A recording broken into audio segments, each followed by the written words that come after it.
Ce nom étrange qui date d'il y a 31 ans, puisque l'association date de 1985. Il y avait eu un appel de prix Nobel pour une loi sur la survie et le développement, pour que l'aide publique au développement aille aux populations qui en ont besoin.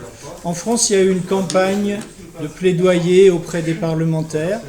La majorité des sénateurs et des députés s'étaient engagés par écrit à voter la loi si elle arrivait à l'ordre du jour des assemblées. Et ça a duré plusieurs années.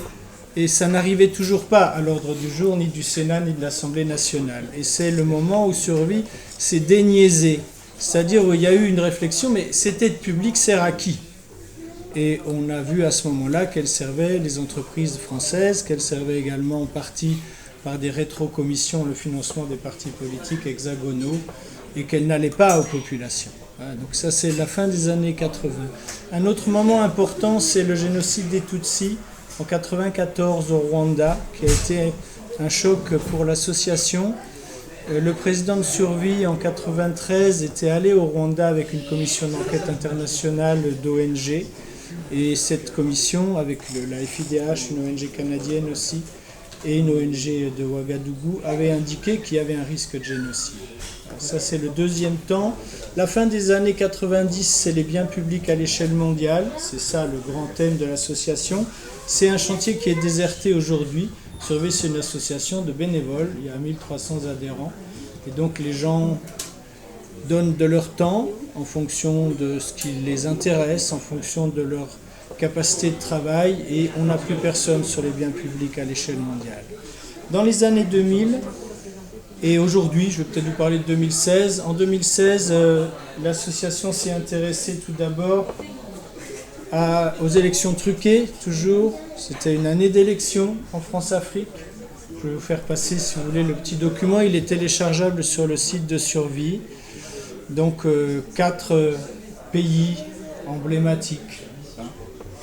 Et puis, un autre chantier de réflexion, c'était la question de la guerre contre le terrorisme. C'était le prétexte des interventions de M. Hollande en Afrique, puisque François Hollande a été un président très belliqueux. Très belliqueux.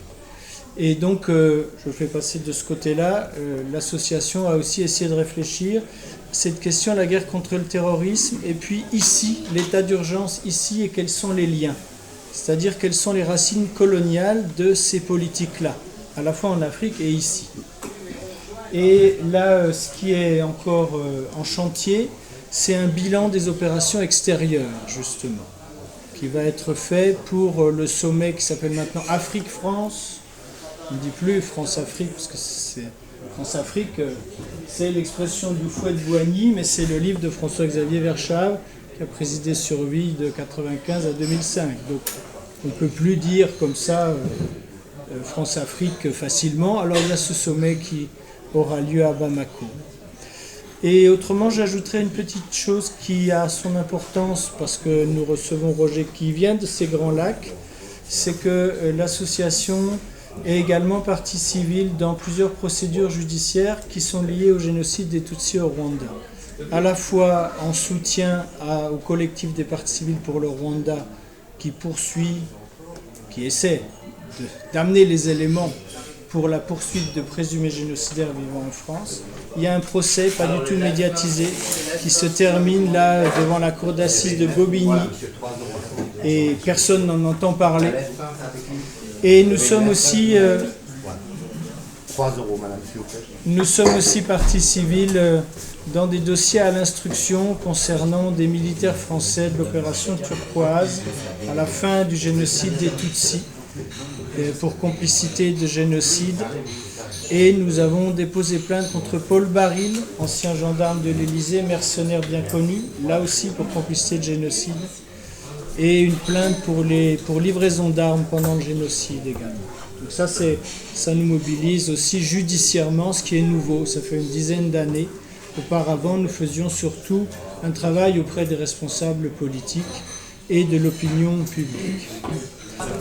Voilà. Donc Roger Mpongo, qui est animateur de l'association Foyer de paix Grand Lac africain.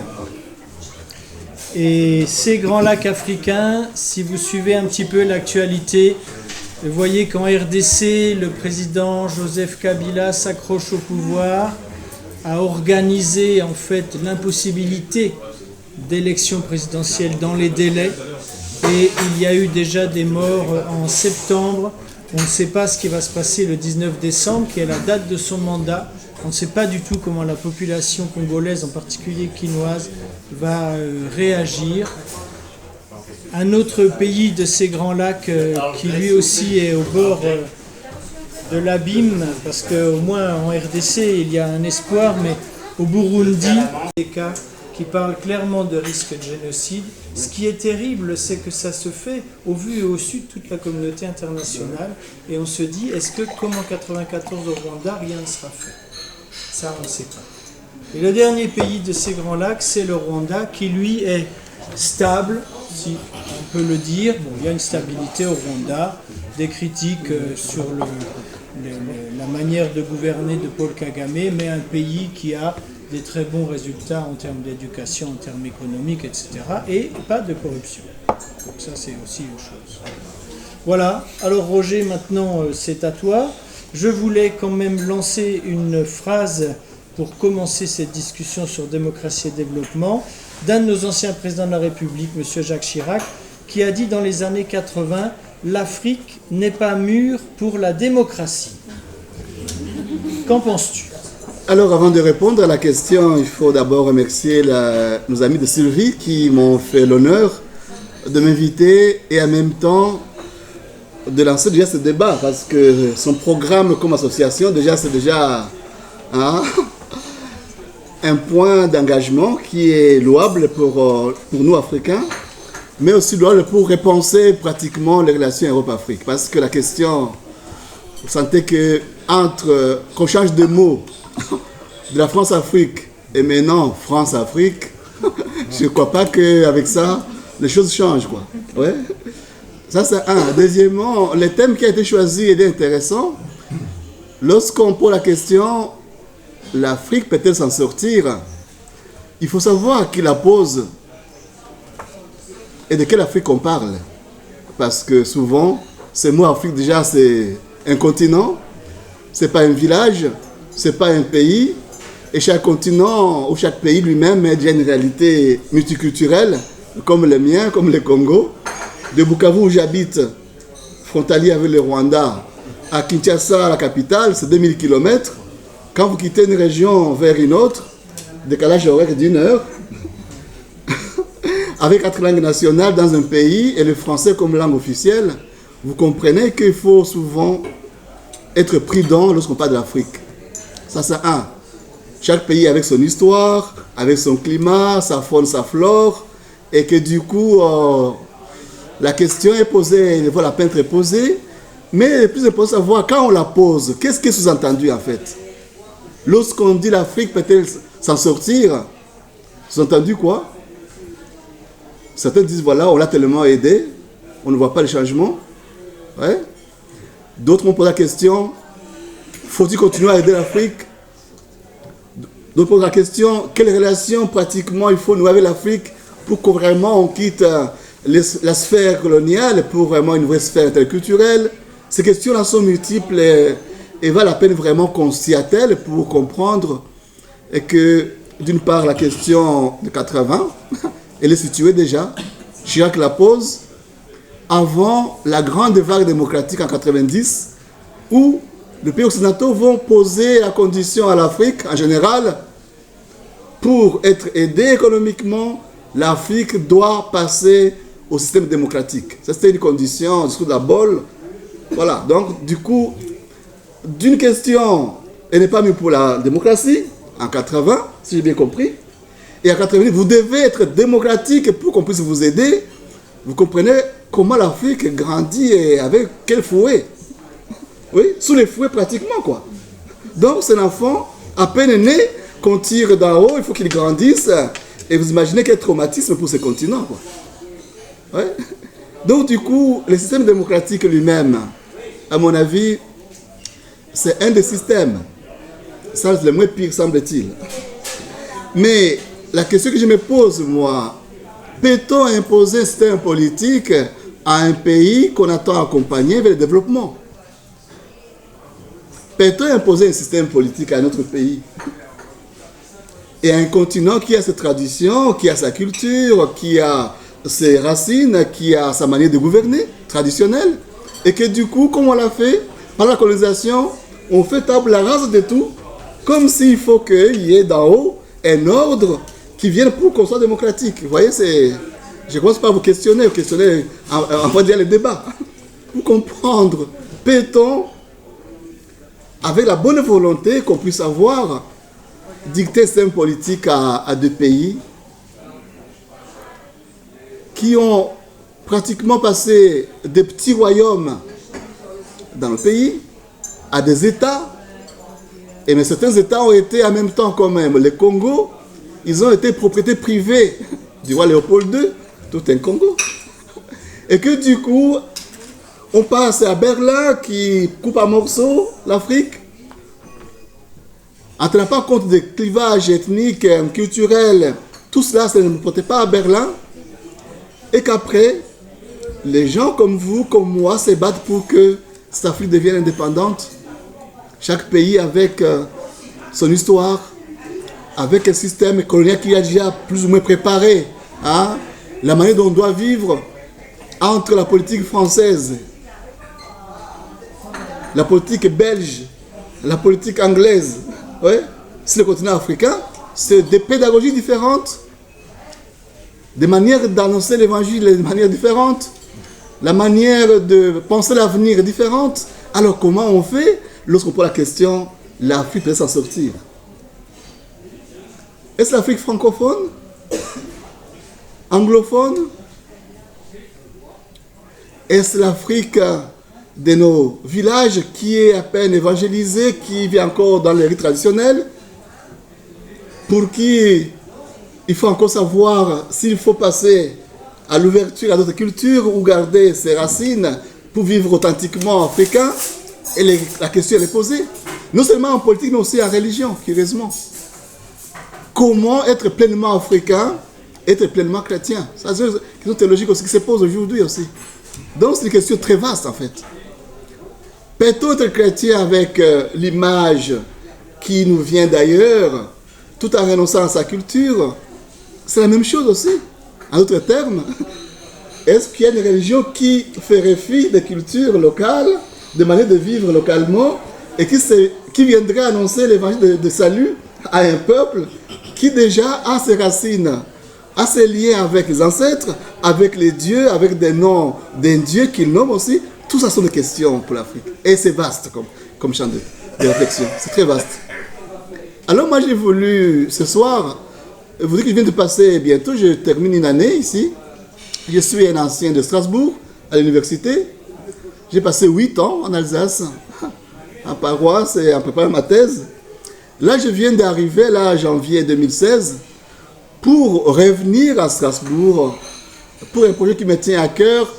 Parce que ma thèse portait sur cette question-là, justement. Repenser les relations Europe-Afrique avec deux grands penseurs, Emmanuel Mounier et Marc Sagné, dont vous avez vu la citation sur l'affiche. Donc pour moi, je vais rester modeste. Alors j'ai pensé que pour aussi porter plus ou moins un geste de reconnaissance pour ce temps que j'ai passé ici, parce que aussi il y a eu des rencontres. Je vous dirai à quoi ces rencontres riment par rapport à la question que sont de nous poser. J'ai eu des rencontres. Je salue les amis qui sont venus de Colmar exprès pour venir ici, vous voyez. Ils viennent de Colmar parce qu'il y a eu une rencontre. Et parce qu'on se connaît. C'est parce qu'on débat aussi ces questions-là. Il y a ces rencontres-là qui sont des vrais lieux de questionnement et en même temps, pour moi, laisser les lieux possibles qui nous fassent grandir de part et d'autre, qui changent nos visages, qui changent en même temps nos préjugés, qui changent les stéréotypes qui ont été collés à l'Afrique sans la connaître à fond. Et de part et d'autre, l'Europe aussi, pour nous, a été souvent vue sous l'angle des médias. Mais quand on vit pendant 8 ans, 10 ans, pour certains, 30, 40 ans, je pense qu'avec cette présence-là, on se fait l'idée d'une Europe telle qu'on la voit, telle qu'on la vit, ce qu'on y apporte. et surtout ce qu'elle nous apporte aussi. Donc je voudrais déjà cadrer mon regard et n'est pas d'un ordre de la colonie, pas du tout, et pas de l'ordre de la politique actuelle africaine dans ces transitions tourmentées. Elle est plutôt dans l'ordre des échanges interculturels pour penser l'Afrique dans l'avenir avec ces rencontres humaines qui se font parce que c'est cela l'Europe de demain, l'Afrique de demain sera faite de ces rencontres aussi. Ça, c'est déjà ma thèse de départ. Dans l'ignorance des uns des autres, l'Afrique ne saura pas grandir, encore moins l'Europe, parce que leurs histoires sont liées, qu'on le veuille ou pas.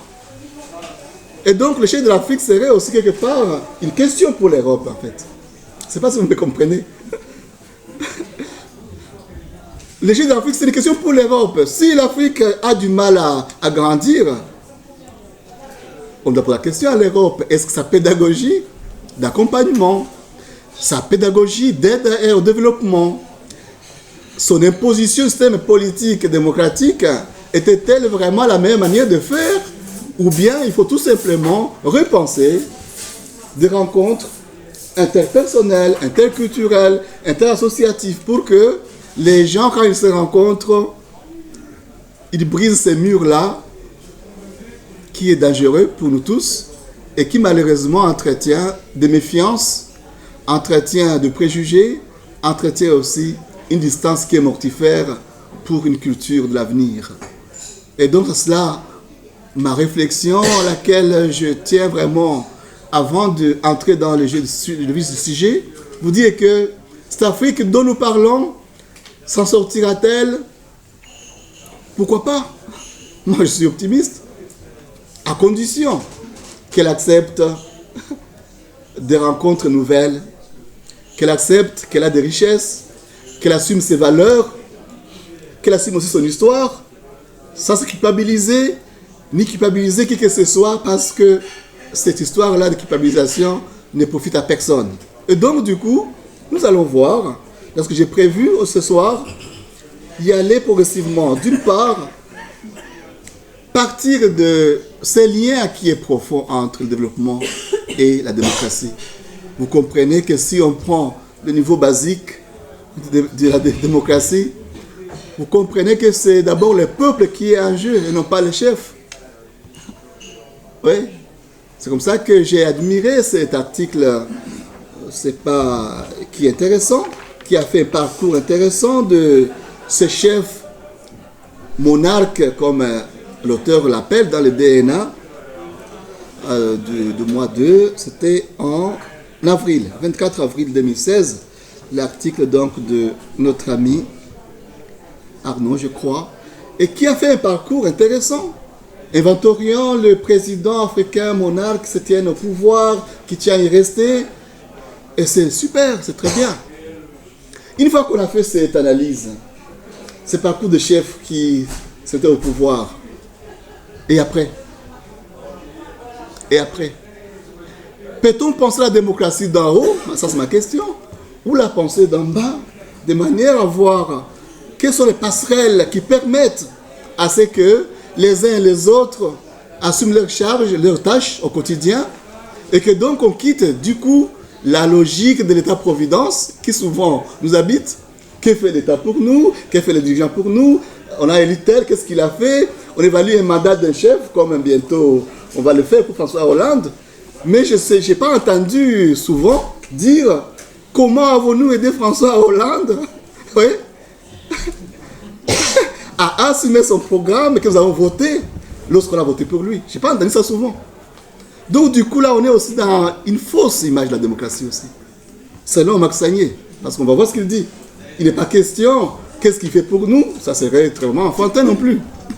Mais qu'est-ce qu'avons-nous fait avec lui pour que les programmes qu'on a choisis avec lui, on l'aide justement à les réaliser depuis nos petits cantons, comme on dit de l'autre côté, les Suisses, depuis nos petits villages, nos départements, jusqu'à une nation qui vote pour un chef parce que son programme correspond à ce que le peuple attend. Donc du coup, il y a à déconstruire ces termes-là à les situer dans chaque État. Regardez la démocratie en France. Passez à côté en Allemagne déjà. Demandez aux Suisses comment ça fonctionne. Demandez aux Italiens. Demandez aux Hollandais. Pas de Hollande, mais voilà, aux Hollandais. C'est un jeu de mots. Et alors, l'Afrique, si elle doit prendre un modèle démocratique, lequel prendrait-elle en fait? C'est de la France? Oui. C'est de la France? De la Belgique? France. Ouais, vive la France, vive la République. La Russie, ah voilà, c'est la Russie, voilà, c'est ça aussi. Une parenthèse, le Congo, mon pays, est 80 fois plus grand que la Belgique qui l'a colonisé, imaginez-vous. 80 fois plus grand. Et que donc, vous me demandez, parce qu'il y a la démocratie à l'occidentale, donc de prendre les modèles, parce que la démocratie, voilà, je vous provoque un peu sur ces formules faciles qu'on peut vendre facilement, et qu'en même temps, qui ne sont pas transposables automatiquement dans d'autres aires culturelles. Ça, c'est important. Max Sagné, qu'est-ce qu'il dit en fait? Et c'est là que je vais partir de là.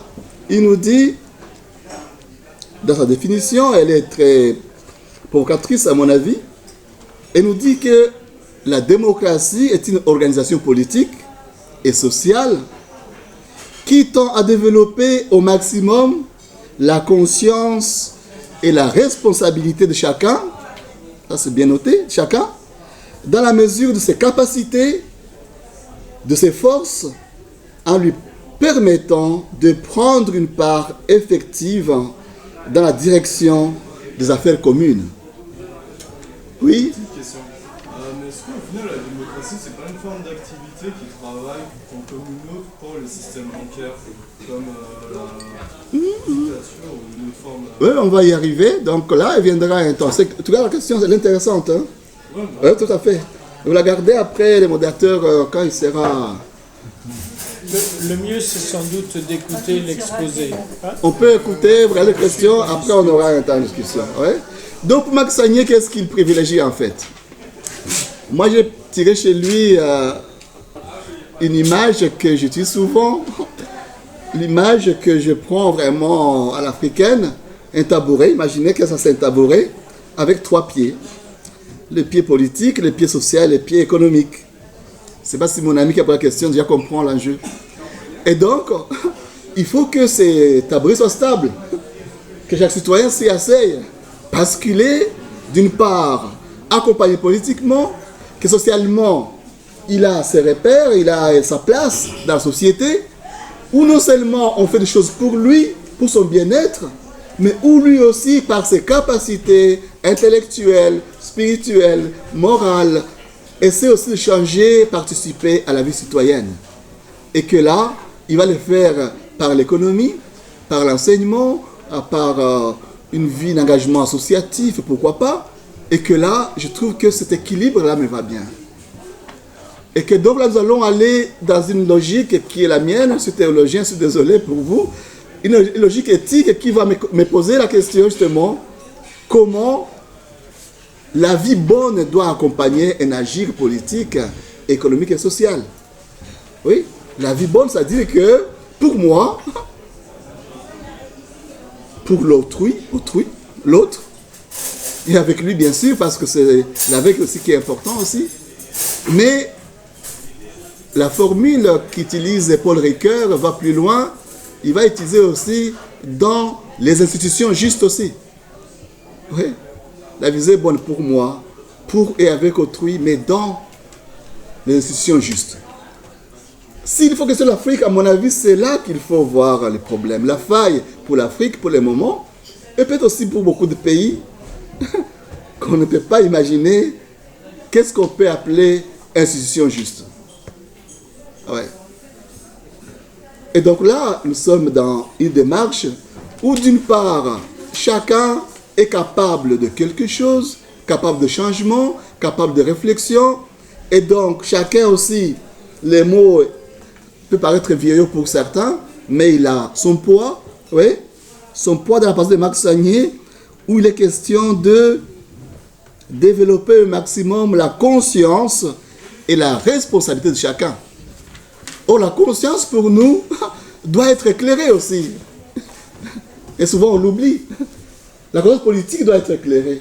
Lorsqu'elle est sociale, doit être éclairée aussi. Sur quelles valeurs on va bâtir une politique, une activité économique, une activité sociale. Quelles sont les valeurs qu'on va mettre en avant pour que les gens qui y adhèrent aussi avec des valeurs dont a beaucoup parlé notre ami François Fillon. Ces valeurs-là, quelles sont-elles en fait?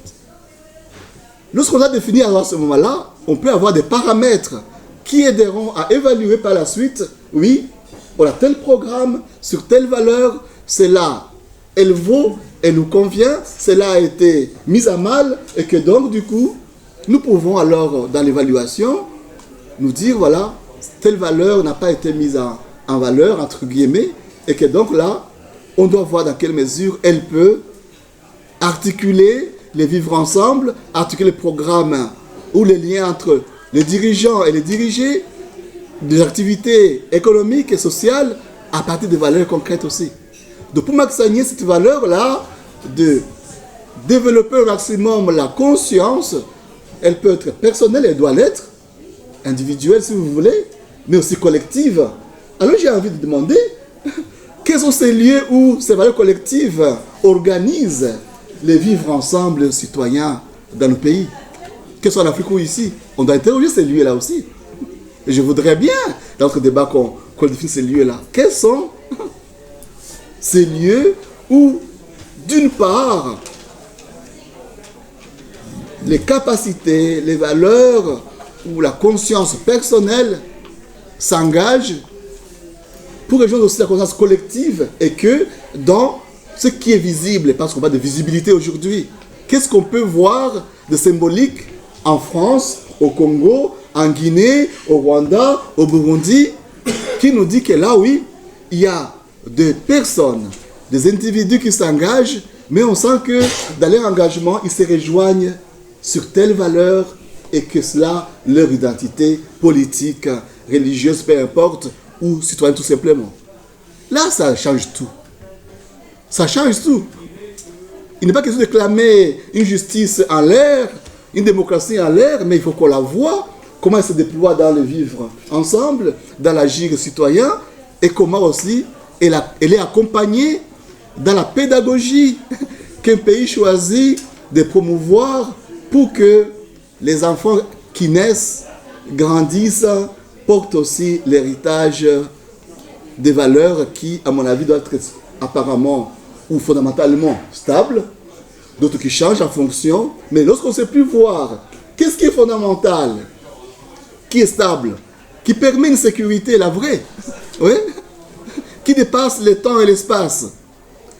Mais qu'est-ce qui peut changer en fonction des lieux et sans bousculer notre projet d'avenir? Là, on doit les définir aussi. Mais là, parce qu'il y a confusion entre les deux, on ne sait plus. Et pour moi, l'identité dont on parle tellement, elle n'a pas de sens si elle n'est pas fondée sur ces valeurs stables, qui sont acceptées par tous, où tout le monde se retrouve et où tout le monde participe au quotidien pour que ces valeurs ne se perdent pas. Parce qu'elles forment les socles culturels d'un peuple, et ce socle-là accueille les personnes qui y viennent, qui s'y retrouvent, qui peuvent aussi, s'ils sont dans la logique même de vivre ensemble, y contribuer, qu'ils soient étrangers ou pas, parce que ça fait partie de ce qui définit un peuple. J'arrive en France, j'ai besoin de savoir comment on vit en France, quels sont les lieux de rencontre, quels sont les lieux d'éducation, quelles sont les valeurs qui définissent ces peuples et auxquels je dois adhérer, parce que j'ai choisi aussi la France comme lieu, et pour mon cas, comme nation d'adoption. Quand j'y arrive, je suis au Congo, mais je dis, je ne suis plus au Congo. Là, quand j'atterris à Paris, venant du Congo, en passant par Kigali, quand j'atterris à Paris, je dois comprendre que si c'est notre sol, quitte à ce que les Français m'aident à savoir maintenant, où est la France? Où est-ce qu'on la voit? Où est-ce qu'on la comprend? Où est-ce qu'on la touche? Parce que ces touchés-là vont apporter la chaleur de vivre dans ce pays, un homme libre, mais aussi un homme responsable, accueilli, et qui apporte aussi, quelque part, une pierre aussi à la construction de la France. Parce qu'à mon avis, et ce ne soit pas autrement que aussi avec ceux qui y habitent et ceux qui y arrivent. Ça, c'est ma conviction. Donc, c'est cela. On va débattre par la suite. Deuxième élément qui est important par rapport à ces questions, c'est les liens maintenant qu'on peut établir entre la démocratie, le développement, mais pour les faire, ma question est celle-ci. Quels sont les critères qui déterminent un État démocratique ou un État développé, parce que c'est là qu'on nous attend. Moi, j'ai essayé de voir, je ne sais pas si ces critères sont si clairs, si évidents pour tout le monde. Peuvent-ils être évidents pour tout le monde?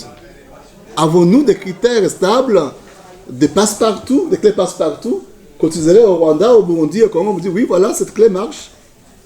Moi, j'ai bien voulu, vraiment, j'aurais bien voulu vous écouter là-dessus.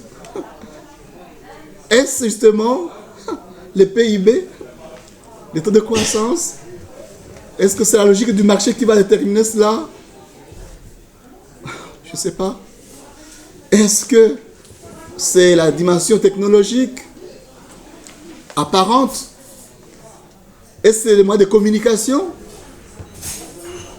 Dans mes cours au Congo, éthique de communication, j'essaie toujours de questionner mes étudiants là-dessus. Est-ce que la multiplicité des moyens de communication font automatiquement la qualité de communication? Je veux bien vous écouter là-dessus. Est-ce parce qu'on a eu beaucoup de moyens de communication, du coup les relations entre les humains, ils ont évolué? C'est une question que je voudrais bien vous écouter parce que cet aspect-là fait partie des critères souvent qui sont proposés pour dire voilà, nous communiquons, on est technologiquement, on est à pointe, c'est magnifique, mais est-ce que la pluralité des moyens de communication faut la qualité de communication et donc la qualité relationnelle? Il me semble que non. Ce que j'ai appris à Strasbourg et que j'enseigne à mes étudiants, c'est que ces moyens-là ne peuvent être efficaces et faire grandir un peuple et des relations humaines que lorsque les relations sont bonnes entre les personnes. Je ne sais pas si on se comprend. C'est parce que nous sommes en accord avec toi, si au Congo tu es ici, parce qu'on a vécu ensemble, comme avec mes amis qui sont là, que le moyen peut nous aider à communiquer et à faire grandir nos relations qui sont déjà au départ bonnes. Mais c'est parce que les moyens sont multiples et que du coup, on entretient une relation bonne. Ce n'est pas évident du tout. Alors, quels sont ces critères-là? Moi, je n'en ai pas trouvé. Sauf que, et c'est là qu'il faut que j'atterrisse parce que le temps avance. Sauf que, je crois personnellement, si vous m'avez bien suivi, Marc Sagnier va évoquer dans sa définition un principe qui est fondateur pour nous au niveau éthique et chrétienne, qu'on appelle le principe de subsidiarité. Et c'est là que trouve pour moi la clé du développement d'un peuple, de la démocratie d'un peuple. C'est là aussi que cette clé-là va, d'une part, faire respecter l'État, le gouvernement dans son choix et son agir politique, mais en même temps aussi donner les capacités aux citoyens de pouvoir aussi apporter l'objet d'attente en étant encouragé par le système, en ayant un champ libre aussi pour que les capacités contribuent au développement d'un peuple. Et donc ce principe-là, à mon avis, me paraît comme une clé d'entrée pour permettre d'une part aux individus de déployer leurs capacités, leurs réflexions, leur culture, de participer à la vie citoyenne et que donc à pouvoir non seulement dénoncer ce qui est facile, les pouvoirs politiques, mais aussi leur annoncer, et ça c'est important pour moi, leur annoncer ce que nous faisons au quotidien pour que nous participions à la vie citoyenne, chacun là où il est, et de manière responsable et constructive.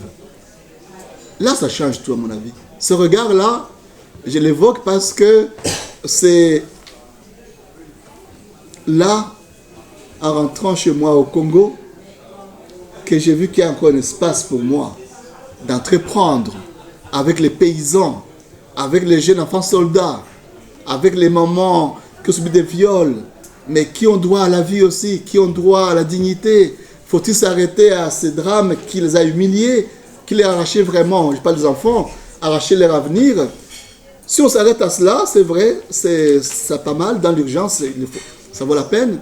Mais j'ai pensé personnellement que sans trop crier, sans trop culpabiliser, trop critiquer, parce que c'est facile ces choses-là, je me suis dit, je viens de la France après 13 ans dans ce pays, je rentre chez moi, j'ai un bagage quand même suffisant au plan intellectuel, j'ai vécu en Alsace, j'ai vu l'Alsace avec ses relations avec l'Allemagne, j'ai travaillé sur des auteurs qui ont été vraiment des hommes de foi en des temps de crise, je parle d'Emmanuel Mounier, Marc Sagnier, et cela je l'évoque parce qu'il a travaillé à la rencontre des jeunes Allemands et Français entre les deux guerres, qui a fait des congrès internationaux pour dire aux jeunes Français et Allemands, allez-y, l'histoire est dramatique derrière nous, mais regardons devant nous. Qui a travaillé? Tout ce qu'il y a comme objet de la jeunesse, tout ce que ces cercles d'études qu'on a, ça c'est lui et avec tant d'autres. Voilà, moi j'ai vu cet angle-là, je vais témoigner là-dessus avant de vous donner la parole, parce qu'il y a tant de choses à dire. J'ai vu cet axe-là, que c'est un espace, d'une part qui me permet de créer, de rencontrer les victimes de ces violences, de les écouter, et bien sûr qu'ils m'apprennent beaucoup. Ils m'apprennent beaucoup. Je reçois beaucoup de ces enfants-là. Depuis qu'ils accompagnent ces jeunes et ces mamans, j'ai eu un amour fou pour mes parents maintenant, parce que je vois ce qu'un enfant peut souffrir lorsqu'il a manqué l'amour de ses parents, lorsqu'il n'a pas eu l'accès à l'école. Je découvre combien j'ai été gâté, rien que en rencontrant les gens à qui a manqué ces dimensions fondamentales pour un être humain normal. Et donc, qu'est-ce que j'ai fait? J'ai commencé par tendre la main ou rencontrer nos jeunes du Rwanda, à Ruengeri, un pays qui était supposé ou qui était dit ennemi au Congo, parce que beaucoup de jeunes qui sont au Rwanda, ils ont grandi au Congo. Ouais. Dans ma paroisse où j'étais au Congo, les 1/3 étaient d'origine rwandaise. J'ai prié avec ces gens. J'ai fondé la paroisse avec ces gens. Mais là qu'il y a un phénomène politique qui vient et qui doivent entrer chez eux au Rwanda, de quel droit moi je puisse ignorer tout ce qu'on a construit ensemble? Donc du coup c'est pour vous provoquer, pour dire cette région-là, elle a des atouts énormes pour travailler à la paix lorsqu'on a le temps de s'arrêter sur l'histoire, sur le mouvement de migration. Il faut voir à Ruengeri ou aller à Gisenyi avec Goma. Au matin, les jeunes traversent la frontière pour aller à l'école, de part et d'autre. Les commerces fonctionnent entre les deux pays. Pareil avec Tchangougou et Bukavu. Nos mamans, elles vivent justement à base de ces échanges commerciaux. Les amis, il y en a plein. Et donc moi, je me suis dit, est-ce qu'on peut inventorier ces lieux où il y a ces valeurs, où il y a ces qualités, ces personnes qui incarnent aussi une histoire, elle est blessée, mais c'est notre histoire, et avec laquelle on peut la relire paisiblement, sans nous jeter les balles les uns aux autres, mais repenser, vivre notre mémoire, la penser pour que nos jeunes ne soient pas victimes de haine, génération à génération, mais qu'ils savent que ce soit les dramatiques et qu'un éducateur normal devrait dire aux enfants, on a été jusqu'à vivre moins que des sauvages, mais vous n'avez pas le droit de copier nos bêtises. Et je crois que comme éducateur au Congo, je ne peux pas rêver, cette région a un destin commun. Le Rwanda, le Burundi, on a aussi une antenne à Bujumbura. Cette région a un destin commun. Donc quelqu'un qui ferait le jeu politique de faire encore un Berlin 2, comme si Berlin n'a pas, en 1885 n'a pas suffi pour nous couper en petits morceaux, si on ferait encore le Berlin 2, vraiment serait le drame pour cette région-là. Et je vous dis, moi je me bats pour que personne ne m'arrête d'aller au Rwanda, d'aller au Burundi, parce qu'il y a des amis, il y a des enfants de la paix, j'en ai rencontré, et qu'avec eux on crée des ponts pour que chacun là où il est aussi, en respectant l'histoire de son pays, arrive aussi à voir dans quelle mesure on peut penser ensemble l'avenir de nos jeunes. Et j'espère aussi que ces ponts que nous tissons entre nous, au plan régional, avec l'amitié qui se noue entre l'Alsace et l'Afrique, je terminerai par là, j'espère que la vie associative qui s'est créée ici en Alsace va peut-être aussi repenser l'aide à l'Afrique.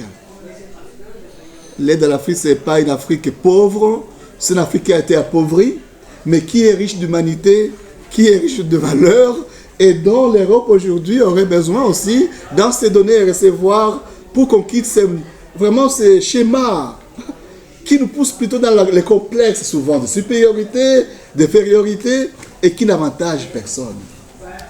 Pour conclure, chers amis, je suis en train de travailler sur les archives, sur l'histoire de l'Alsace et de l'Afrique, dans plusieurs pays, ici, à l'université de Marc Bloch, comme on l'appelait à l'époque.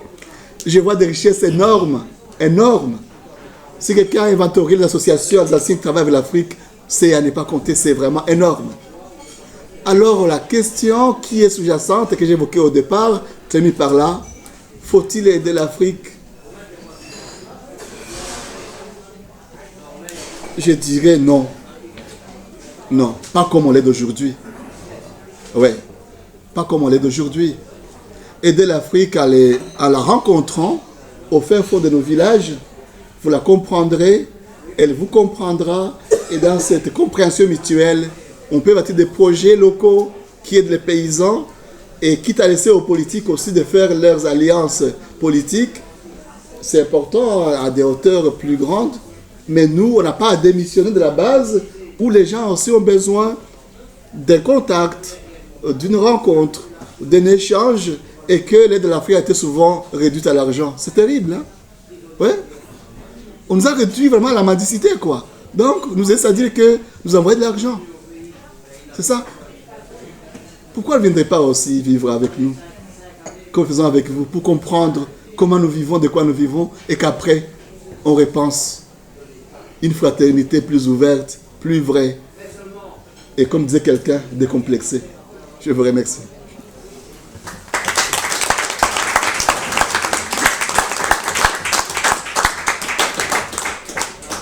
Merci beaucoup.